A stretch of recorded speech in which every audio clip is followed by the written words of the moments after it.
सूरह नूह की आयतें हैं, बहुत इंपॉर्टेंट है। फकुल तुस्तगफिरू रब्बकुम इन्नहु काना गफ्फारा। नूह अलैहिस्सलाम अपनी कौम को कह रहे हैं कि ऐ मेरी कौम के लोगों, अल्लाह से इस्तगफार करो, अल्लाह बार बार माफ करने वाला है। गफारा का मतलब है बार बार माफ करने वाला है। युरसिलिस समा अलैकुम मिदरारा। आपको पता है हसन अल बसरी के पास एक शख्स आया, उसने कहा जी कि मेरी औलाद नहीं है, मेरे लिए दुआ फरमाएं। उन्होंने कहा इस्तगफार कर।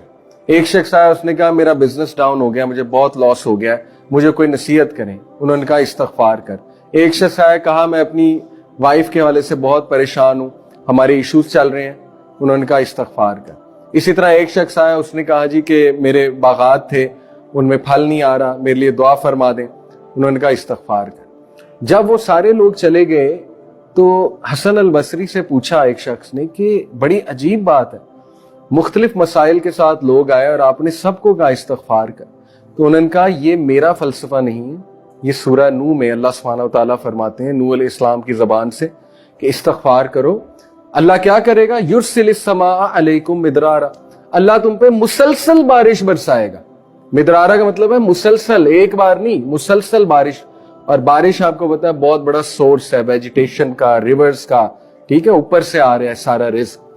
वयुमदिदकुम बिअमवालिन व बनीन।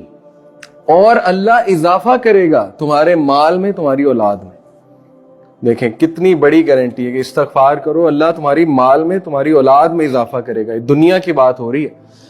वयजअल लकुम जन्नातिन वयजअल लकुम अनहारा। और अल्लाह ताला तुम्हें, जन्नात से मुराद है बागात, मुख्तलिफ बागात देगा, और बागात से मुराद है एग्रीकल्चरल लैंड्स ऑब्वियसली। और वयजअल लकुम अनहारा, अल्लाह तुम्हें रिवर्स देगा, रिवर्स निकल आएंगे तुम्हारी जमीन के नीचे से। अब जाहिर है उस दौर में लोगों की सबसे जो बेस्ट इकोनॉमी थी वो एग्रीकल्चरल थी इन द सेंस। तो देखिए दुनिया की बात हो रही है, इस्तगफार को आदत बनाना चाहिए और इससे बहुत फायदे होंगे आपको, यकीन करें बहुत फायदे होंगे। बहुत से लोग जो है ना दिल सख्त हो जाता है। मेरे पे एक फेज आया, मैं शुरू से दीनी सोच वाला नहीं था। तकरीबन 21-22 साल जो है ना वो मेरे बहुत कॉमन, जैसे एक टीनेजर जैसे कॉमन हमारे लोग होते हैं, बिल्कुल वही था। तो जाहिर है कि आई रियलाइज्ड कि अक्सर ऐसा होता है कि दिल बहुत सख्त हुआ होता है, इंसान समझ नहीं पा रहा होता, हालांकि that is the real success. तो आई एक्सपीरियंस के जब जिक्र शुरू किया, इस्तगफार शुरू किया, और मजीद जिक्र जो है वो आते हैं ना हदीस में, सुभान अल्लाह व बिहम्दी सुभान अल्लाहिल अज़ीम। शुरू में बड़ा अजीब लगा।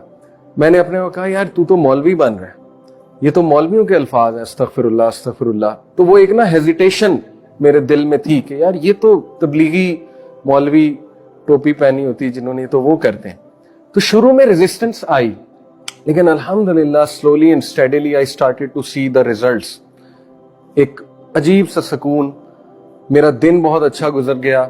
उस दिन में मेरे अंदर मोटिवेशन बहुत थी, एनर्जी थी। जाहिर है जब रिजल्ट्स नजर आते हैं तो बंदा मोटिवेटेड होता है। तो ये मैं बड़े दिल से आपको बात बता रहा हूं कि शुरू में हो सकता है रेजिस्टेंस आए और शुरू में आप हेजिटेट करें, लेकिन आहिस्ता आहिस्ता आहिस्ता आहिस्ता जब ये आपकी आदत बन जाएगी, इसके रिजल्ट्स आप देखना शुरू करेंगे। एंड पर्टिकुलरली अस्तगफिरुल्लाह, ठीक है, अस्तगफिरुल्लाह तूबू इलैह, इट्स वेरी इंपॉर्टेंट। चलते फिरते, गाड़ी ड्राइव करते हुए, टाइम निकालने, फोकस के साथ, एक्सरसाइज करते हुए। देखें बहुत से लोग जिम जाते हैं, एक्सरसाइज करते हैं, ट्रेडमिल करते हैं, वॉक करते हैं, जॉगिंग करते हैं, अच्छी बात है, पॉडकास्ट सुन रहे होते हैं, वो भी यूजफुल है। तो बेहतर ये है कि थोड़ा सा टाइम निकाल के जिक्र को डेडिकेट किया जाए कि जी चलो 2 मिनट्स में अस्तगफिरुल्लाह तूबू इलैह कहता हूँ। 100 बार तो कह ही लूंगा ना, इसमें सिर्फ 2 मिनट लगे, देखें कितना आसान। इसी तरह मैं चलो ला इलाहा इल्ला अंता सुब्हानका इन्नी कुन्तु मिनज़ ज़ालिमीन, ये भी रिज़्क़ की दुआ है, अल्लाह ताला बहुत से रास्ते खोलता है इस दुआ से, चलो वो करता हूँ। उससे क्या होगा कि एक तो आपके दिल का जो जाहिर है जो भी